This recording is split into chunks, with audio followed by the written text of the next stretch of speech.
Tumitindi ang hidwaan ng China at ng Japan. Ano pong kahihinatnan ng Pilipinas kapag po natuloy ang digmaan ng China at ng Japan? Damay-damay na po ba talaga to? Siyempre po pati po ang Taiwan, ano na rin po mangyayari sa Taiwan?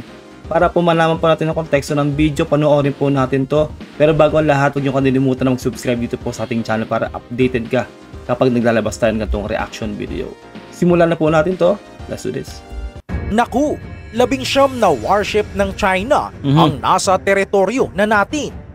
Desperado na talaga ang China. Grabe. Kasabay nito, tila ayaw paawat ng China at Japan. Kahapon lang, muling nagsagupaan at naghabulan ang mga barko nila sa East China Sea.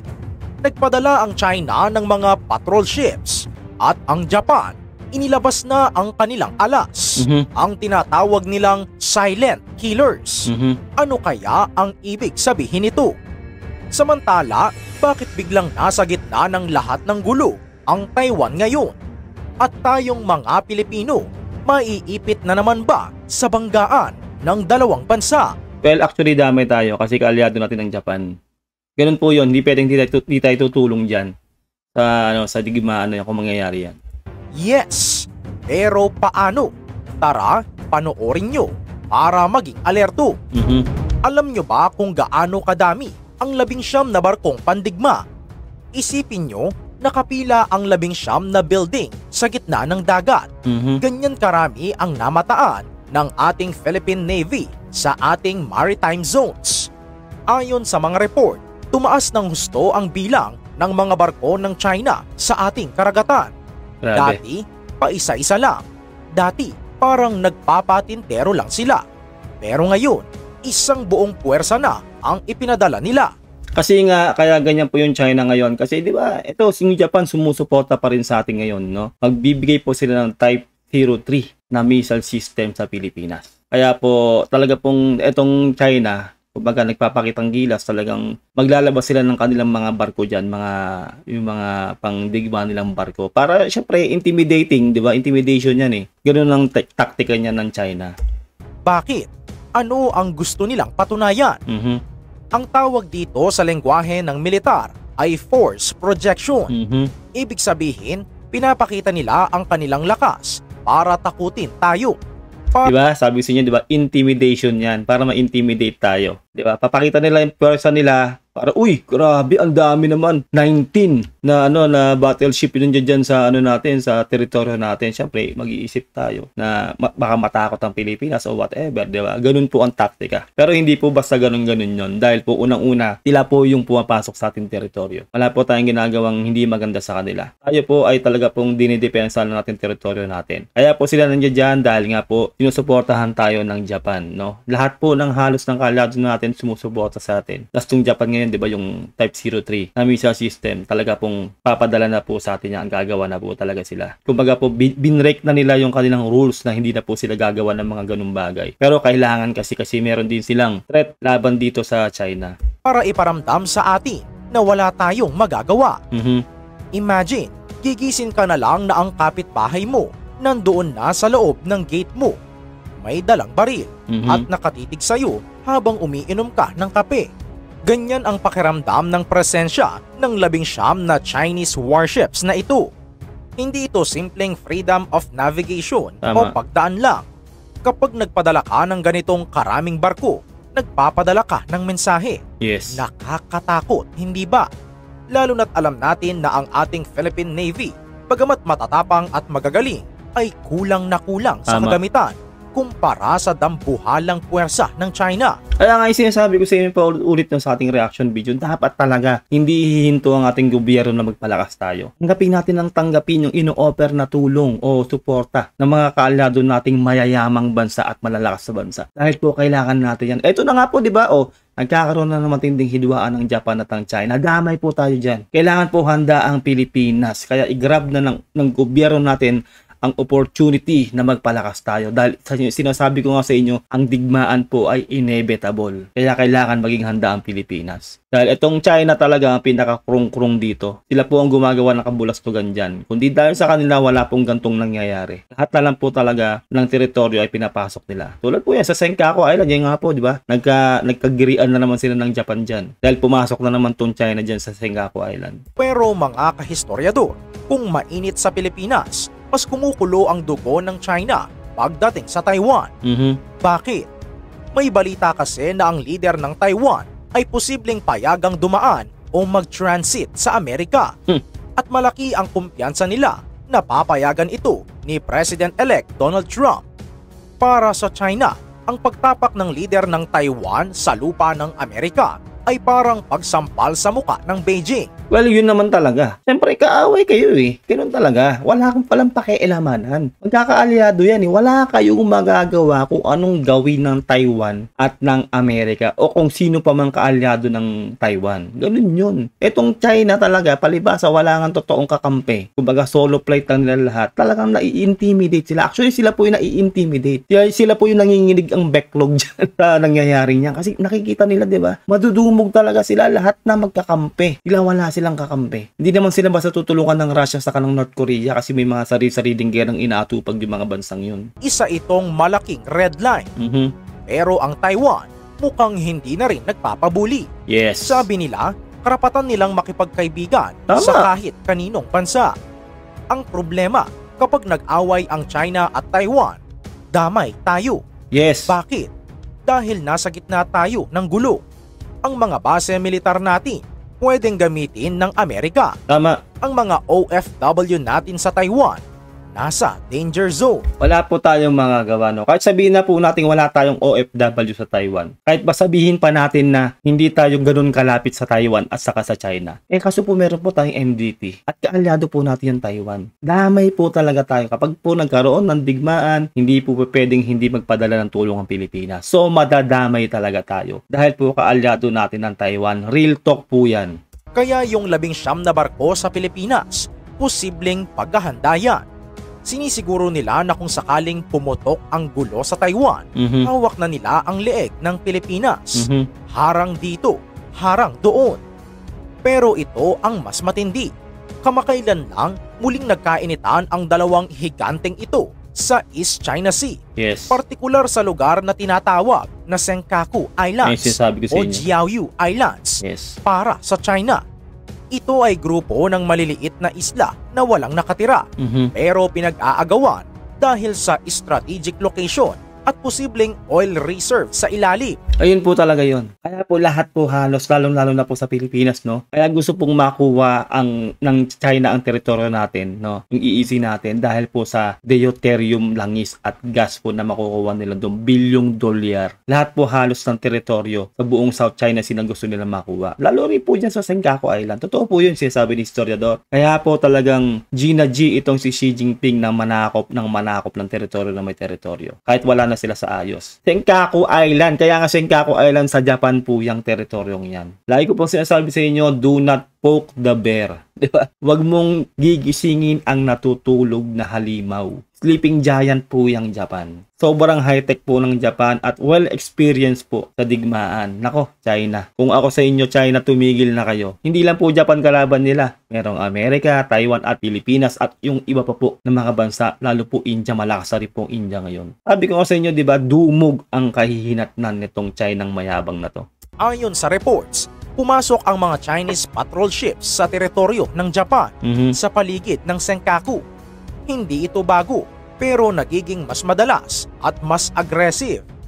Ang sabi ng Japan Coast Guard, pilit na pinapasok ng China ang kanilang territorial waters.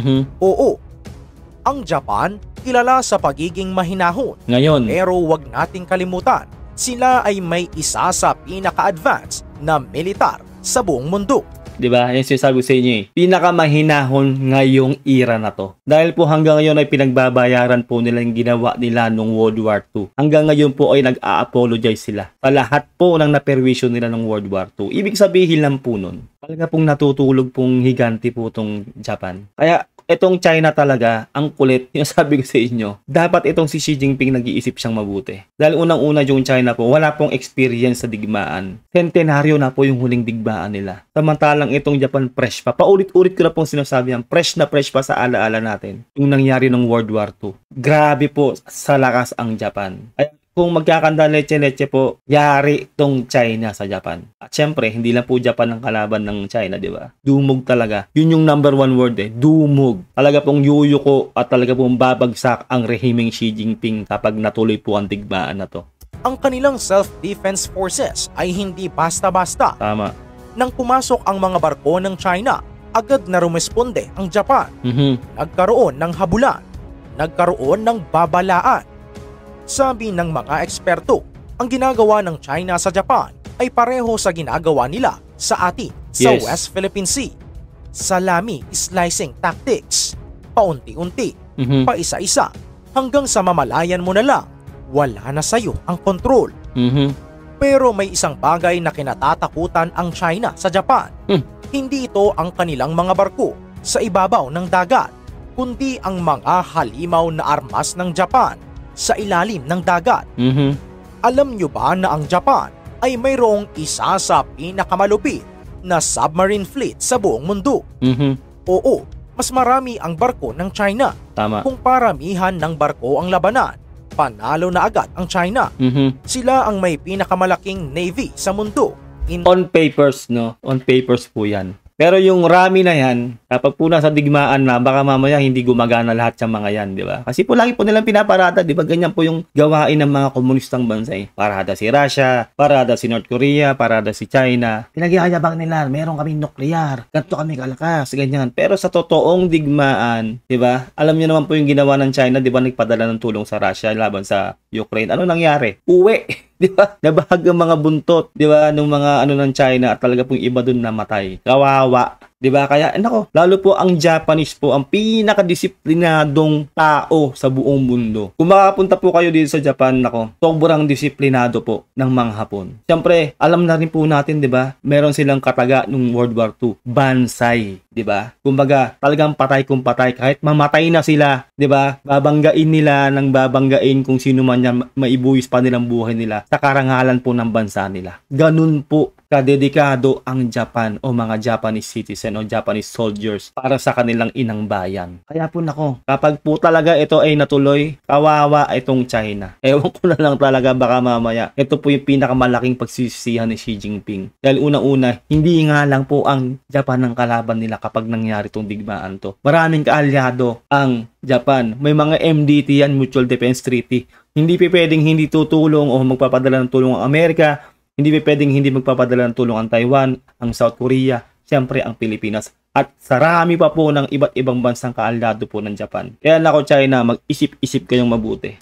In terms of numbers, pero sa giyera, hindi laging paramihan ang labanan. Yes. Minsan, nasa quality at technology yan. Yun nga. At dyan lamang ang Japan. Alam niyo naman, kaya nga 'di ba nabanggit yung made in China, 'di ba? Ibig sabihin po noon hindi pulido yung pagkakagawa. Alam niyo naman po pag nakabili tayo ng mga gamit sa China, 'di ba? Ilang araw lang o ilang linggo lang sira na. Kaya po nabuo yung made in China. Pag sinabi mong made in Japan, de calidad quality. Ganun po katindi. Pag nagpunta po kayo dito sa Japan, sinasabi ko po sa inyo, lahat po ng makikita nyo dito, para kayong alien. Paulit-ulit ko na sinasabi, magiging alien talaga kayo lalo kung first time kayo nakarating. Parang ibang mundo. Ganun po. Lalo kung galing kang Pilipinas, tapos pumunta ka ng Japan. Para kang alien talaga dahil sasabihin mo na parang ibang mundo, sobrang high-tech. At sobrang linis at sobrang disiplinado ng mga Hapon. Ganun po yun.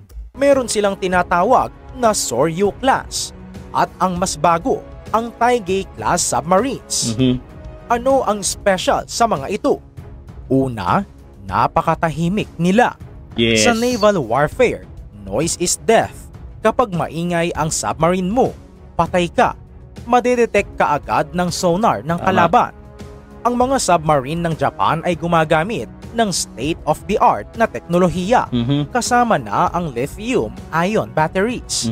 Ibig sabihin, pwede silang manatili sa ilalim ng dagat ng matagal nang hindi umaahon para mag-recharge at sobrang tahimik ng andar nila. Para silang mga ninja sa ilalim ng dagat. Pangalawa, kilala ng Japan ang teritoryo nila. Ang dagat sa pagitan ng Japan, Taiwan at China ay maraming choke points Yes. o makikitid na daanan. Alam ng mga Japanese commanders kung saan magtatago. Pwede silang mag-abang sa ilalim, patayin ang makina at maghintay.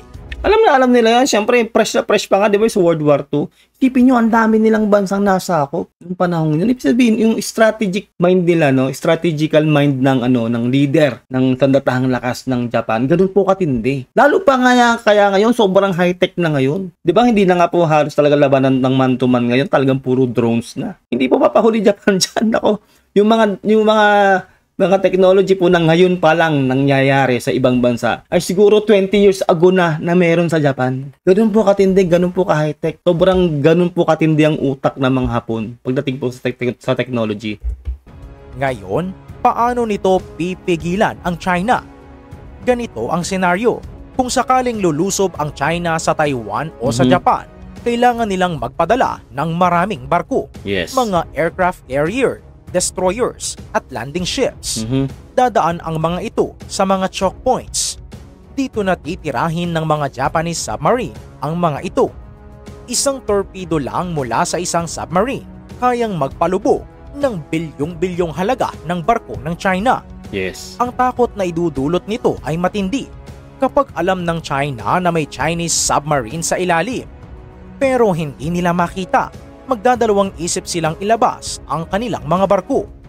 Ito ang tinatawag na sea denial. Hindi kailangang talunin ng Japan ang buong navy ng China. Kailangan lang nilang takutin ang China na pumasok sa lugar nila. Sabi ng mga military analyst, ang submarine force ng Japan ang pinakamalaking tinik sa lalamunan ng China. Tama. Ito ang dahilan kung bakit hindi basta-basta makagawa ng full-scale invasion ang China.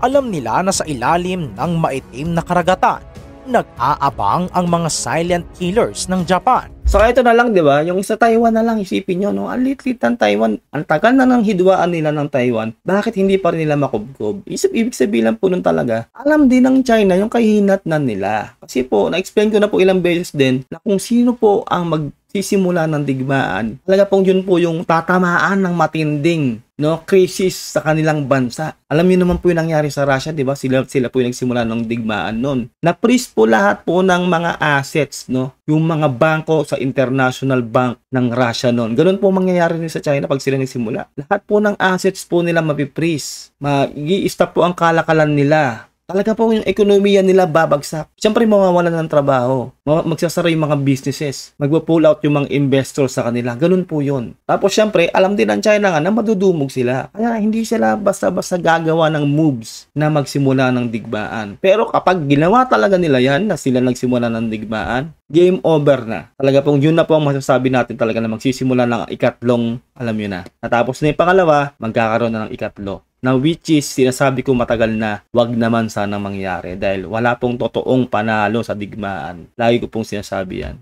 Ngayon, balikan natin ang tanong. Bakit ba lahat na lang ay tungkol sa Taiwan?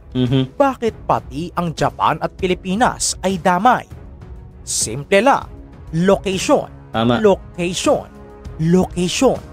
Ito ang lagi nating sinasabi. Para sa China, ang first island chain ay parang rehas na nakakulong sa kanila.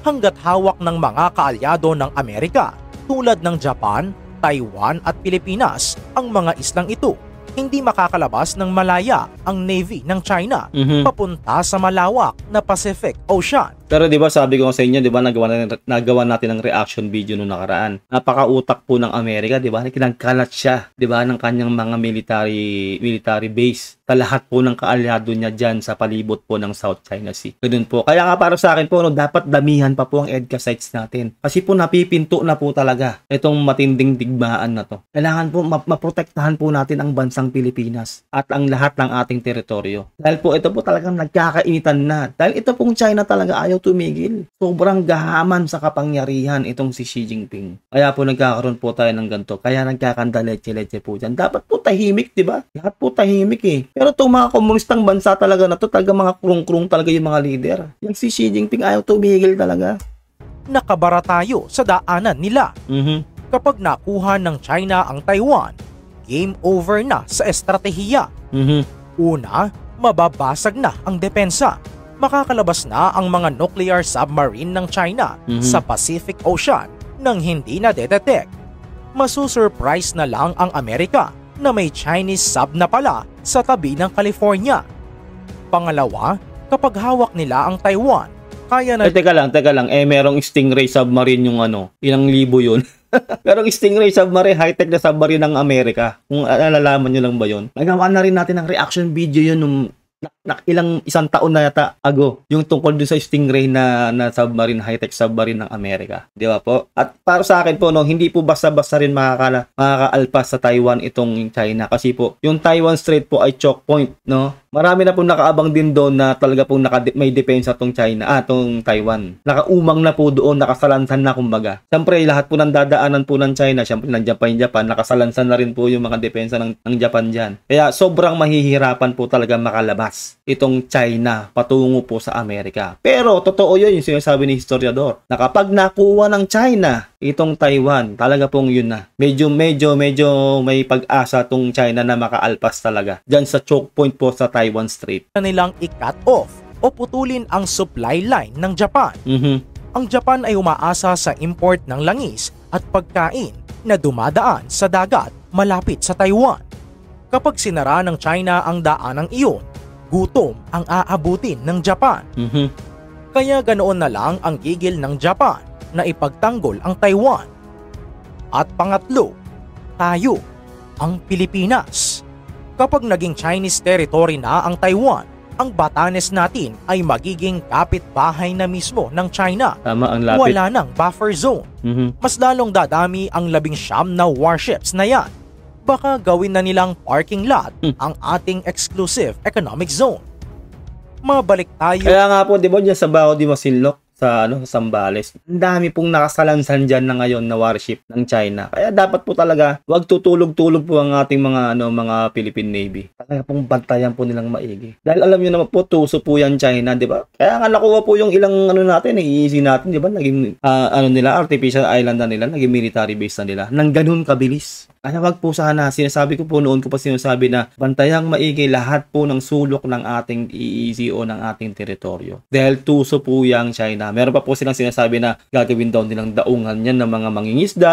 Huwag po tayo maniniwala doon. Dahil ganun din po yung nangyari noon. Yung ginawa nilang military island, ganun yung rason din nila. Kaya po nila nakuha yun. Kaya naging paliparan na po nila yun. Naging military base po nila yun, yung artificial island na yun. Wag na po tayong pauuto sa tusong China. Atin po ang ating EEZ, dapat ang Pilipino ang nakikinabang dyan. Lalong-lalo na po yung mga makukuha natin deuterium dyan, langis at gas. Dapat Pilipinas po ang makinabang dyan, hindi po yung China. Sa 19 na warships sa ating bakuran.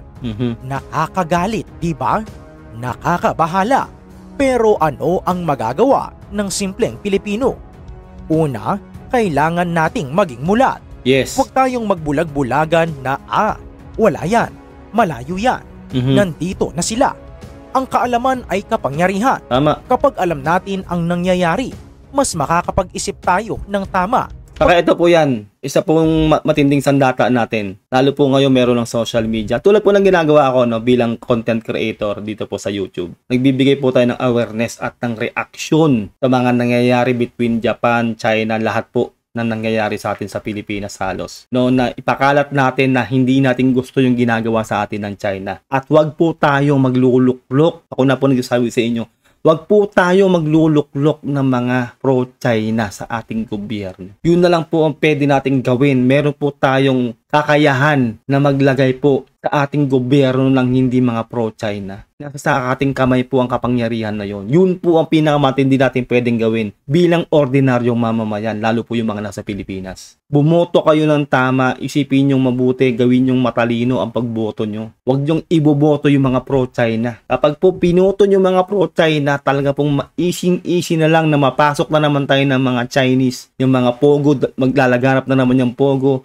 magkakaroon na ng matinding iskandalo dyan sa Pogo na yan, yung mga trafficking, lahat na po na nangyari dyan. Talaga po maraming kababayan natin yung mahihirapan. At syempre po, mahahawakan na po tayo sa leeg ng China. No? Yun po yung pinaka iniingatan natin, yung ma-infiltrate po ang ating inang bayan o ang ating bansang Pilipinas. Wag po natin gawin yun. Dapat maging matalino tayo, maging observant tayo. Kilatisin natin yung ating iboboto kapag nakita natin o naamoy natin na kahit katiting ay meron siyang amoy pro-China, wag po nating iboboto yon. Wag po natin silang bigyan ng chance na maka-infiltrate sa ating gobyerno. Dahil kapag nakuha po nila ang ating gobyerno, wala na. Matutuluyan na po tayo maging probinsya ng China nun. Itaga nyo yon sa bato. Kaya maging matalino po kayo sa pagboto. Kapag alam natin ang nangyayari, mas makakapag-isip tayo ng tama pagdating sa pagpili ng mga lider na kayang protektahan ang ating soberanya. Diba? Parehas kami yung sentimiento ni historiador, di ba? Yung gusto niyang sabihin dito, bumoto ng tama. 'Di ba? Yung hindi pro-China. Kailangan pro-Pilipino ang ating iboboto, lalo po sa 2028. Tandaan niyo 'yan ha. Hindi po usapang DDS, hindi po usapang BBM to. Usapang Pilipino po to, pro-Philippines. Kasi po Pilipino tayo. Kapag po nakitaan natin ng konti man lang na pagka pro-China yung kandidato, wag po nating iboboto. Kasi po, sabi nga nila, 'di ba, nasa huli ang pagsisisi. Sisisihin mo ang iyong sarili kapag binoto mo yung tao na yan. Dahil alam mo naman na may pagka pro-China siya, iboboto mo pa din. Wala na. Kapag nalukluk na yan dyan, wala na. Sila na po yung magpapatupad ng batas. Kahit anong ngaw-ngaw mo, wala kang magagawa. Hanggat hindi natatapos ang kanilang termino. Kaya po sinasabi ko sa inyo, no, hindi po to BBM or DDS o kung anumang kulay yan. Basta po, dapat pro-Pilipino tayo dahil Pilipino po tayo. Ganun po yun. Wag po tayong boboto ng pro-China na kandidato. Nakita nyo naman ang Japan, di ba? Nire-respeto sila at kinatatakutan dahil may lakas silang ipagtanggol ang sarili nila. Tama. Hindi man natin mapantayan ang yaman ng Japan o China. Dapat meron tayong ngipin para hindi tayo basta-basta tinatapakan. Tama. Yung tipong kahit maliit tayo, masakit tayong kumagat. Kailangan nating magkaisa. Ang taktik ng kalaban ay divide and conquer. Gusto nilang mag-away-away tayo sa loob para humina tayo. Pero kung buo ang loob ng mga Pilipino, kasama ang ating mga kaalyado tulad ng Japan, Amerika at iba pa, may laban tayo. Tama. Pero sana, huwag namang humantong sa putukan. Yun po yung lagi kong sinasabi sa inyo, di ba? Wala po talagang may gusto ng digmaan. Dahil wala po talagang totoong panalo dyan. Distraction po yan ni Mother Earth. At syempre po, mawawalan po maraming buhay. Kahit saan buhay pa po yan, kahit anong lahi. Buhay pa rin po yun. At syempre po, lalo po sa atin, bilang pong Pilipino. Kawawa po ang ating mga anak. Lalo kung may mga anak po kayo, syempre, mas iisipin natin yung kapakanan po nila, di ba? Yung safety nila. Kapag po nangyari yan, imbis na masaya po ang buhay natin, ay ganito po, makakaranas tayo ng matinding kahirapan dahil po dyan. Kung matutuloy ang digmaan na yan, na sana wag mangyari. Yun din po ang ayaw mangyari dito ni historiador, yung magkaroon ng digmaan. Tayo. Pero sana, wag namang humantong sa putukan. Tama. Dahil sa giyera, walang totoong nananalo. Parehas pala kami ng sinabi dito ni historiador. Wala naman talagang totoong panalo dyan. Real talk. Kaya po sana po, ipagdasal po natin na sana mahilot to. Dahil po talagang wala po talagang magandang idudulot po ang digmaan. No to war. Yun po talagang sentimiento natin. Ayaw natin ng digmaan. Lahat ay talo. Ang mga sibilyan ang unang magdurusa. Tama. Pero sa mundo ng geopolitics, ang pagiging handa sa giyera ang pinakamabisang paraan para maiwasan ito. Tama. Ayun lang po, no, sa grabe po tong content na to ni historiador. Mag-subscribe po kayo sa kanya. Sa description po ang link ng kanyang channel. Sobrang solid po. At syempre, mag-comment nga rin po kayo dito po sa ating reaction video, no, dyan po sa baba. I-comment nyo kung anong saloobin nyo. Gusto mo rin ba na matuloy to? Kung digmaan to, ayaw mo. At syempre, yung like ko ang sinasabi sa inyo, no, dapat po tayo po ay maging matalino sa pagboto. Wag na wag po tayong boboto ng pro-China ng kandidato. Dahil pagdating po ng huli, tayo po ang magdudusa. Yung mga mamamayang Pilipino, mga inosenteng regular o mamamayang Pilipino na talaga pong magdudusa dito, lalo po ang ating mga anak. Wag po nating hahayaan yon. Dahil po kapag nangyari po yon, wala na talaga. Wala na tayong magagawa. Kahit anong gawin natin, talaga pong mapapasok na po tayo ng mapanakop na China. Kaya maging matalino po tayo. Maraming salamat po. Huwag niyo kadilimutan na mag-subscribe dito po sa ating channel. Ingat kayo lahat until next time. God bless and peace out.